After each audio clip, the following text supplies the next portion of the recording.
రాముడు దేవుడు కాదు. ఎవడు ఎవడు రాముడు దేవుడు కాదు అంటున్నది? బుద్ధుండే ఆ మాట అంటున్నావా?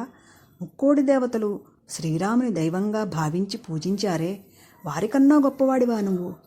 వశిష్ఠ, విశ్వామిత్ర, వాల్మీకి, పరాశర, వ్యాసాది మహర్షులు సైతం శ్రీరాముని దైవంగానే చూశారు కానీ నరునిగా చూడలేదే. వారందరికన్నా తెలివైనవాడివా నువ్వు? శ్రీరామ అని వ్రాయకుండా ఉత్తరం కూడా ప్రారంభించమే. అంతెందుకు, పెండ్లి శుభలేఖలపై సీతారాముల చిత్రపటం ముద్రించకుండా ఉండగలమా? పట్టుమని 10 గడపలు కూడా లేని గ్రామాల్లో సైతం రామాలయం ఉంటుందే. ఈ ఆధునిక యుగంలో కూడా రామకోటి వ్రాసే భక్తులు కోకొల్లలు. సాక్షాత్తు పరమశివుడు అంతటి వాడు కాశీలో మరణించిన వారి చెవులో శ్రీరామ రామ రామేతి రమే రామే మనోరమే సహస్రనామ తత్తుల్యం రామనామ వరాననే అని తారక మంత్రాన్ని చెబుతాడని లోకమంతా విశ్వసిస్తుందే. ఇంతమందికి దైవంగా గోచరించిన శ్రీరాముడు నీ కంటికి భగవంతుడిగా కనిపించడం లేదా? అవునులే, ఈ మాంసనేత్రం శ్రీరాముని దివ్యత్వాన్ని చూడలేదు. చూడాలంటే మనోనేత్రం తెరవాలి. దాన్ని తెరవాలంటే శ్రీమద్ రామాయణ శ్రవణమే ఉత్తమ మార్గం. ఎప్పుడో త్రేతాయుగంలో జరిగిన కథ. శ్రీ సీతారాముల దివ్య చరిత్ర ఇది.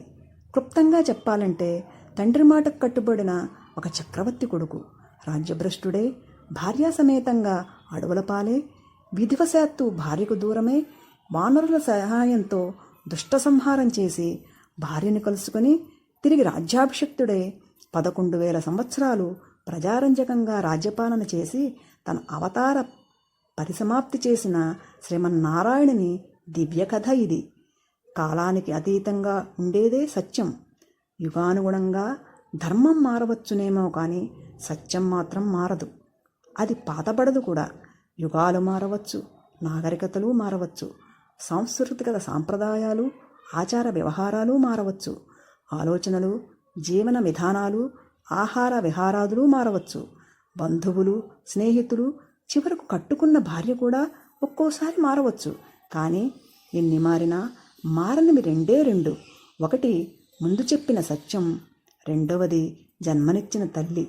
అమ్మ అనే పదానికి బాధపడటం అనేది లేదు. ఆ భావన నిత్యనూతనం.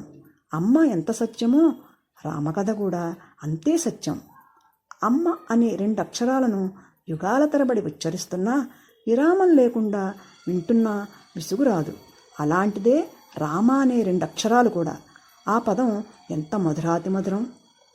కూజంతం రామరామేతి మధురం మధురాక్షరం ఆరుహ్య కవితాశాఖాం వందే వాల్మీకి కోకిలం.